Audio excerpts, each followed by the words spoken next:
नमस्कार दोस्तों, BK event channel में आपका स्वागत है। मेरा नाम धर्मेंद्र है। ब्रह्मा कुमारी हेडक्वार्टर राजस्थान माउंट आबू में भारतवर्ष से हज़ारों की तादाद में भाई बहन आए हुए हैं शिविर में, जिसमें एक बहन जी हमारे साथ में है। उनसे हम अनुभव सुनना चाहेंगे, उनको यहाँ पर कैसा लगा। मेरा नाम रोशनी राम टेके है। मैं दल्ली राजरा छत्तीसगढ़ से हूँ और असिस्टेंट टीचर हूँ हमारे प्रदीप मंडावी सर जी के साथ।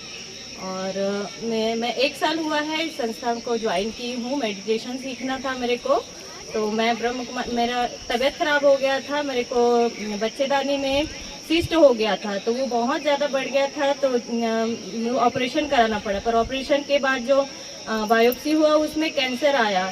तो कैंसर का जैसे आया, पर मेरे को यकीन नहीं होता था। मैं फिर अपने अंदर इतना, यानी कि ट्रीटमेंट तो कराने के लिए पूरे छत्तीसगढ़ के बालको हॉस्पिटल तक गई थी और अपना पूरा सारा टेस्ट भी कराई। तो उन्होंने कहा कि आपका पूरा यूट्रस वगैरह निकालना पड़ेगा। और एक ऑपरेशन हो गया था, फिर डबल ऑपरेशन बोले और कीमोथेरेपी के लिए बोले थे कि 4 महीना आपको कीमो लेना पड़ेगा करके। पर मैं पता नहीं क्यों वहाँ टेस्ट करा ली और शाम तक घर आई। उसके बाद मन में सोची कि मेरे को नहीं जाना है, क्योंकि मेरे 2 छोटे छोटे बच्चे हैं, मिस्टर और मैं घर में हैं और कोई नहीं है मेरे सास ससुर लोग। तो मेरे बच्चे लोग का केयर कौन करेगा और इतना पैसा मैं कहाँ, 15 से 20 लाख लगेगा करके बोले थे। तो मैं कैसे मैनेज करूंगी, मैं कैसे करूंगी। फिर मैंने की पूजा करती थी पर मेरा मन नहीं लगता था, पर मैं ध्यान लगाती थी तो मेरे को बहुत सुकून मिलता था। ऐसे ऐसे करते करते मैं खुद मंडावी सर को एक दिन कॉल की कि सर मेरे को मेडिटेशन सीखना है। तो सर बोले ठीक है, मैं कॉल करवाता हूँ दीदी लोग को, ऐसे करके। फिर उनसे बात नहीं हुई तो एक दीदी जो संस्था में आती थी मेरे साथ, मैडम है वो भी, तो उनसे मैंने पूछा तो बोले कि शिविर चल लगा है, जा तू, ऐसे करके। 1 दिन बस हुआ है। तो मैं रेलवे कॉलोनी में शिविर लगा हुआ था, तो मैं वहाँ ज्वाइन की। तो वो 4-5 दिन के बाद मेरा ट्रीटमेंट के लिए जाना था, रिजर्वेशन हो गया था बाबा रामदेव के हॉस्पिटल उत्तराखंड में।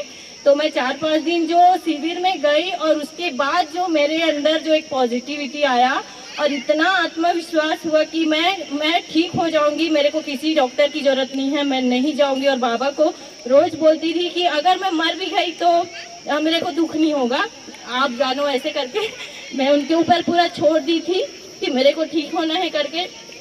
और इतना अच्छा, यानी कि मैं रिजर्वेशन हुआ और मैं जब गई दीदी बता गई ऐसा ऐसा है तो मैं जा रही हूँ करके। तो हाँ, जब मैं ट्रीटमेंट के लिए गई, मेरे अकाउंट में मात्र 35,000 था। मेरे को यकीन, क्योंकि मेरे को तो पता भी नहीं था वहाँ कितना पैसा लगेगा करके। और जब मैं गई ऐसे कि मेरे को कहीं पे 5 रुपया किसी को मांगने का जरूरत नहीं पड़ा। और 1 हफ्ते में जो मैं ट्रीटमेंट ली वहाँ, और उसके बाद जो रिपोर्ट आया एकदम नॉर्मल। वहाँ जो डॉक्टर हैं उन्होंने कहा कि आपको तो नहीं है, ऐसा रिपोर्ट आया है करके। उसके बाद से 1 साल हो गया, मैं हर 2 महीने में कोई डॉक्टर होंगे तो जानते होंगे, CA-125 जो टेस्ट होता है वो इतना नॉर्मल है। अभी तक मेरे को ना कीमो या किसी ट्रीटमेंट की जरूरत नहीं पड़ी है। और इसके लिए मैं बाबा को, जब भी मैं मेडिटेशन में बैठती हूँ, मेरे को ऐसे लगता है कि वो उनसे ज़्यादा मेरा अपना कोई नहीं है। यानी कि अगर मेरे को रोना है या कुछ है तो मैं उन्हीं के सामने रो लेती हूँ। और इतना धन्यवाद निकलता है मेरे दिल से कि मैं उनके बिना नहीं रह सकती, बाबा की बिना मैं नहीं रह सकती। हाँ, मेरे अंदर अभी भी विकार है, मेरे को गुस्सा आ जाता है बच्चों के ऊपर या घर में थोड़ा सा स्ट्रेस अगर कुछ होता है तो अभी भी मेरे अंदर विकार है, मैं स्वीकार करती हूँ। पर बाबा से मेरे को इतना प्यार हो गया है कि मैं उनके बिना नहीं रह सकती। और मैं ब्रह्म कुमारी में अपने जीवन के अंतिम समय तक मैं बाबा के साथ रहना चाहती हूँ। धन्यवाद। ओम शांति। आपने क्या जाना, क्या सुना? सभी लोग मेडिटेशन के विषय में बता रहे थे। Meditation is the medicine. Cameraman Madhu के साथ BK event channel, Shantivan, Abu road.